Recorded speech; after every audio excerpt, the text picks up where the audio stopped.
Good morning students, find the current in the branch BM, ये B लिखा हुआ है, ठीक है, BM in the network, in the following network. Question तो बहुत ही सिंपल है बट थोड़ा सा लेंदी है। यहाँ पे देखिए, सबसे पहले तो हम पीछे से स्टार्ट करते हैं नेटवर्क को, ठीक है। ये दोनों आपको दिख रहे हैं सीरीज में, ओके। और मैंने है ना मेरी प्लेलिस्ट में नेटवर्क के मैशेस के जितने भी क्वेश्चंस है ना मैंने डाल के रखे हैं, तो आपकी प्रैक्टिस भी हो जाएगी। प्लीज जरूर देखिएगा। 2023 के मैंने क्वेश्चन पेपर्स अपलोड करके रखे हुए हैं। इवन आपको केमिस्ट्री, मैथ्स सबके मिल जाएंगे questions, okay. Even 10th class के भी मैंने अपलोड करके रखे हुए हैं, so please do watch, okay. तो ये देखिए, ये दोनों आपस में सीरीज में है, सॉरी ये 1, 2 और 3 आपस में सीरीज में। तो हम इसका एक नेटवर्क बना लेते हैं। तो R + 2R + R कितना हो गया, क्या बोलना चाह रही हूं मैं, R, ये वाला R + 2R प्लस ये वाला R, कितने हो गए टोटल, 2 और 1 3 और 1 4R, ये 4R हो गए। मतलब इन तीनों को मिला के ये तीनों सीरीज में तो टोटल 4R हो गए। तो ये एक नेटवर्क बन जाएगा। तो ये मैंने आपके लिए बना के रखा है। देखिए बाकी सब सेम, यहाँ तक DG तक सब सेम, और इन तीनों को मिला के मैं एक रेजिस्टेंस बना लेती हूँ क्योंकि सीरीज में। तो ये आ गया मेरा 4R, ठीक है। ये इसका बन गया, ठीक है, इक्विवेलेंट सर्किट, इक्विवेलेंट सर्किट। अब स्टूडेंट्स देखिए, ये और ये आपस में पैरेलल है, करेक्ट। अब अगर पैरेलल है तो हम पैरेलल का जनरल फॉर्मूला जानते हैं। Suppose 1/R1 1/R2 = 1/R equivalent होता है। तो अगर इसको आप सॉल्व करेंगे तो क्या हो जाएगा, 1R1 + R2 / R1 R2 हो जाएगा, that is equals to 1/R equivalent. और इसको आप R इक्विवेलेंट की अगर वैल्यू निकालेंगे तो that would be equals to R1 R2 / R1 + R2, correct है। मतलब इसको ऑपोजिट R इक्विवेलेंट की वैल्यू आ गई। अब देखिए ये दोनों आपस में क्या है, पैरेलल है, पैरेलल है। तो यहाँ पे वैल्यू पुट कर दूं मैं R1 R2, यानी ये कितना है 4R 4R। तो 4R × 4R that is 16R।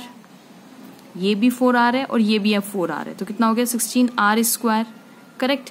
और R1 + R2 कितना हो जाएगा, 8R हो जाएगा, है ना। प्लस करेंगे नीचे तो R से R तो कैंसिल हो गया। तो ये कितना बचा, 8 × 1 = 8, 8 × 2 = 16, तो 2R बचा हमारे पास, करेक्ट। देखिए R1 की जो वैल्यू है वो 4R है, R2 की वैल्यू 4R है, तो 4 × 4 करेंगे तो 16 और R² हो जाएगा।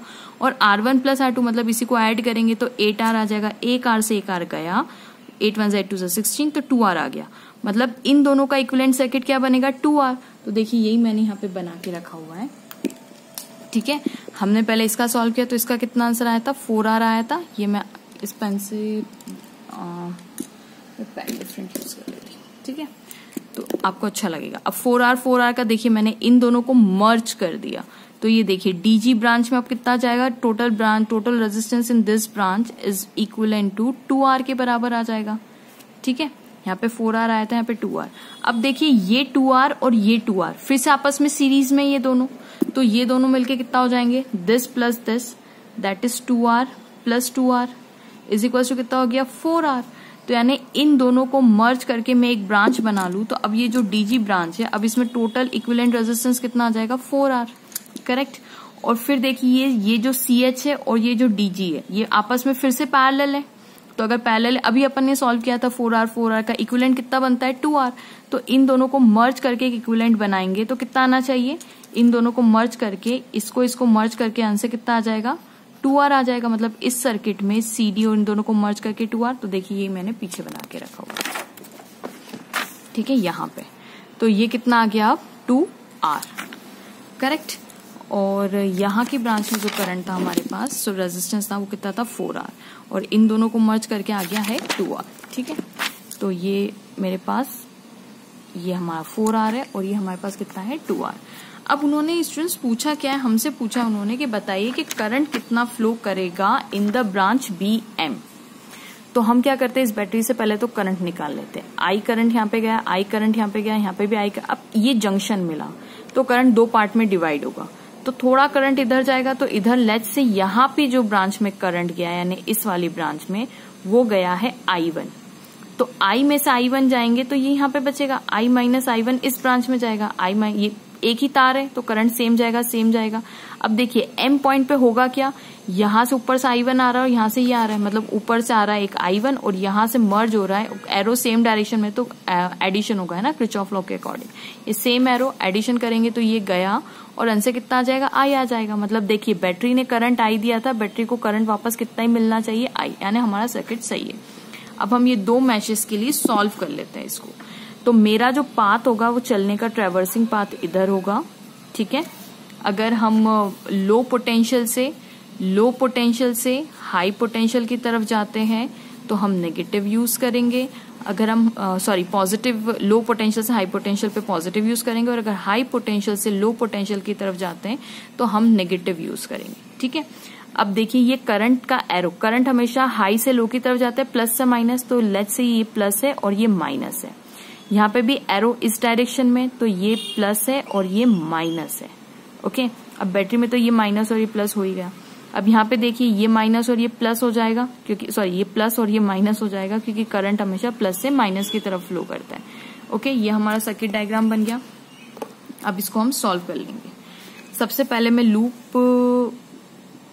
लूप 1 की बात कर रही हूँ, ये मेरा लूप 1 है और मैं कहाँ से चलना पसंद कर रही हूँ, A से B, A to B, B से H की तरफ, B से M है वो, ओके।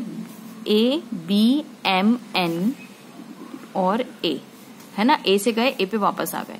अब ये मेरा ट्रैवर्सिंग पाथ है, मैं सबसे पहले A पे खड़ी हूँ। कौन सा सबसे पहले मेरे पास रेजिस्टर आया, ये। अब I इंटू R कर दूंगी तो पोटेंशियल डिफरेंस निकल जाएगा, तो I इंटू R, तो इसमें करंट कितना जा रहा है, I इंटू R। R कितना है मेरे पास, यहाँ पे लिख देते हैं I इंटू R। R कितना है, 3 ओम्स है, 3R है यहाँ पे, ठीक है, 3R है सब जगह, तो 3R है मेरे पास, करेक्ट। अब प्लस माइनस की बात कर लेते हो, तो ये देखिए प्लस से माइनस की तरफ, मतलब लो पोटेंशियल से हाई पोटेंशियल, प्लस बड़ा है, माइनस, तो हाई पोटेंशियल से लो पोटेंशियल की तरफ, तो आंसर विल बी नेगेटिव, ठीक है। अब यहां से इसमें जाते हैं तो देखिए ये ऊपर प्लस है और नीचे माइनस है, क्योंकि करंट हमेशा पॉजिटिव से नेगेटिव की डायरेक्शन में जाता है। तो यहाँ पे करंट कितना फ्लो कर रहा है, I1 फ्लो कर रहा है, इनटू रेजिस्टर कितना है, 4R, तो ये मिलके हो गया पोटेंशियल डिफरेंस। लेकिन हम पोटेंशियल प्लस से माइनस की तरफ जा रहे हैं, मतलब हाई से अगेन लो की तरफ, तो अगेन नेगेटिव। अब यहाँ पे देखिए एक बैटरी आ गई। अब ये बैटरी क्या काम कर रही है, बैटरी तो लो यहाँ पे बैटरी का और हाई यहाँ पे, तो अगर आप जंप करेंगे तो लो पोटेंशियल से हाई पोटेंशियल की तरफ जंप करेंगे, तो लो पोटेंशियल से हाई पोटेंशियल मतलब पॉजिटिव। तो ये बैटरी कितनी हो गई, लो पोटेंशियल ये और हाई पोटेंशियल, आपको ऐसे जंप करना पड़ेगा ना यहाँ पे आने के लिए, तो लो पोटेंशियल से हाई पोटेंशियल पॉजिटिव, तो यानी कितना आ गया 6E। अब हम M तक पहुंच गए, M से हमें N तक कुछ भी नहीं मिला, अब वापस से N से A की तरफ तो जाना ही पड़ेगा हमें, तो N से A की तरफ गए तो देखिए हमारे पास ये जो बैटरी है लो पोटेंशियल पे और ये कितने पोटेंशियल पे, हाई पोटेंशियल, तो हमें जंप करना पड़ेगा यहाँ से यहाँ, तो लो से हाई की तरफ अगर जाएंगे तो आंसर विल बी पॉजिटिव, यानी प्लस 10E। स्टूडेंट्स ये जो 10E है ना, E stands for electromotive force, ठीक है, EMF के लिए डिनोट कर रहा है वो, कि ये बैटरी का EMF कितना है, 10E है। अब जितना सॉल्व हो सकता है हम सॉल्व कर लेते हैं, that is minus of 3RI minus of 4RI1 और ये हो जाएगा plus 16E, that is equals to 0, और सारे नेगेटिव उधर कर देते हैं, तो हमारे पास आंसर आ जाएगा 3RI plus 4RI1 is equals to 16E, मतलब इन सबको इधर लेके आ गए। तो ये मेरे पास इक्वेशन 1 बन गई, ओके। अब सिमिलरली लूप 2 के लिए सॉल्व कर लेते हैं। लूप 2 में मैं कहां से जाना प्रेफर कर रही हूँ, मैं प्रेफर कर रही हूँ B से स्टार्ट करूंगी, देन C पे जाऊंगी, देन H पे जाऊंगी, देन M पे जाऊंगी, and then again come back to B, okay. तो B से स्टार्ट किया, इस वाली ब्रांच में तो कुछ भी नहीं है, यहाँ पे गए, यहाँ पे प्लस से माइनस की तरफ आ रहा है, ये प्लस है और ये माइनस, क्योंकि करंट प्लस से माइनस की तरफ जाता है। यहाँ पे करंट जा कितना रहा इस रेजिस्टर में, I माइनस I1, तो I minus I1 multiply by कितना आ रहा है, ये 2R है, दिस इज 2R। अच्छा हम प्लस से माइनस की तरफ जा रहे हैं, मतलब हाई पोटेंशियल से लो पोटेंशियल, यानी कितना आएगा आंसर, नेगेटिव, ठीक है। गए, इसमें कुछ नहीं मिला, इसमें कुछ नहीं मिला। अब हम M से B की तरफ जाना चाहते हैं, तो M से B की तरफ देखिए, ये हाई पोटेंशियल है बैटरी का और ये लो पोटेंशियल है बैटरी का, मतलब आपको यहां से यहां जंप करना पड़ेगा, हाई से लो की तरफ, तो हाई पोटेंशियल से लो पोटेंशियल मतलब नेगेटिव, तो बैटरी में कितना आ जाएगा, माइनस 6E। अब यहां से भी आप देखिए, आप कैसे जा रहे हैं, आप ऐसे जा रहे हैं, आपका ट्रैवर्सिंग पाथ देखिए, मैं यहाँ पे अगर अच्छे से नहीं समझ में आया तो फिर से यहाँ पे बना देती हूँ, ये कुछ ऐसा है, ये क्या हमारी 6E है और ये क्या है हमारी 4E। यहाँ पे जो करंट आ रहा है वो इस डायरेक्शन से आ रहा है। कौन सा करंट आ रहा है? I1, वो इस डायरेक्शन में आ रहा है। तो प्लस इधर होगा, माइनस इधर होगा, लेकिन मैं कहाँ जाना चाहती हूँ? मेरा पाथ ऐसे जा रहा है, तो मैं यहां जा रही हूँ। तो मुझे क्या लग रहा है कि मैं यहां से अगर यहां जंप करूंगी तो हाई से लो पोटेंशियल की तरफ, तो बैटरी कैसी होगी? माइनस। अब मैं यहां जाना चाहती हूँ, मेरा डायरेक्शन ये है, तो नेगेटिव से पॉजिटिव की तरफ मैं जाना चाहती हूँ, मतलब लो पोटेंशियल से हाई पोटेंशियल की तरफ मेरा पाथ है। करंट मेरी डायरेक्शन के अपोजिट बह रहा है, मुझे उससे मतलब नहीं है, मैं कहां जा रही हूँ मुझे उससे मतलब है। तो लो पोटेंशियल से हाई पोटेंशियल की तरफ मैं जा रही हूँ, राइट। तो लो पोटेंशियल से हाई पोटेंशियल की तरफ मतलब वोल्टेज क्या होगा? पॉजिटिव। तो ये पॉजिटिव रख दिया। करंट इस ब्रांच में कितना जा रहा है? I1 into 4R, I1 into 4R, that is खत्म। हम बी पॉइंट पे आ गए, ठीक है। हमारा ट्रेवर्सिंग पाथ ऐसा है, हमारा ट्रेवर्सिंग पाथ ऊपर की तरफ है, करंट नीचे आ रहा है इसमें, तो हैंस लो पोटेंशियल से हाई पोटेंशियल की तरफ जा रहे हैं, ठीक है। सो पॉजिटिव, लो से हाई पॉजिटिव, और current I1 into this, okay. So यहाँ पे हम थोड़ा सा सॉल्व कर लेते हैं इसको। -2RI प्लस 2RI1, देखिए ये और ये हो गया मल्टीप्लाई, और ये minus minus plus, -6E plus 4RI1 is equals to 0। अब ये I1 और ये I1 सेम है, 6E को मैं उधर लेके चली जाती हूँ, तो मेरे पास आंसर आ जाएगा -2RI, और ये हो जाएगा +6RI is equals to 6E हो जाएगा क्या? ठीक है। अब थोड़ा सा 2 2 2 कॉमन निकाल लें तो प्यारा सा आंसर आ जाएगा थोड़ा, 3RI is equals to 3E। ये हमारी सेकेंड हो गई। फर्स्ट और सेकेंड को हम सॉल्व कर लेते हैं, ओके। तो 3RI plus 4RI1 is equals to 16E, then -RI plus 3RI1 is equals to 3E। Correct. मुझे इसको हटाना है क्योंकि मुझे सिर्फ I1 चाहिए, ठीक है। तो मैं ऊपर नीचे 3, इन दोनों इक्वेशन, इस पूरी इक्वेशन को 3 से मल्टीप्लाई कर दूं तो आंसर कितना आ जाएगा? 3RI plus 4RI1 is equals to 16E, और इसको मल्टीप्लाई करेंगे तो -3RI, 3 से मल्टीप्लाई करेंगे तो यहाँ पे 9RI1 is equals to 9E हो जाएगा। सॉल्व कर लेते हैं, तो ये तो गया, ये कितना हो जाएगा? 9 और 4 13 I1, और ये कितना हो जाएगा? 25E। I1 की वैल्यू कितनी आ गई? 25E divided by R। So this is our required answer, ampere, A for ampere, ठीक है। ये I1 की ही ब्रांच में उन्होंने बोला था, BM ब्रांच, और BM ब्रांच में जो हमारा करंट जा रहा है वो कितना जा रहा है? I1। ये BM ब्रांच में करंट कितना जा रहा है? I1, ठीक है। सो हम लोगों ने I निकाल लिया। This is our required answer. Thanks for watching. Please don't forget to like, subscribe and share.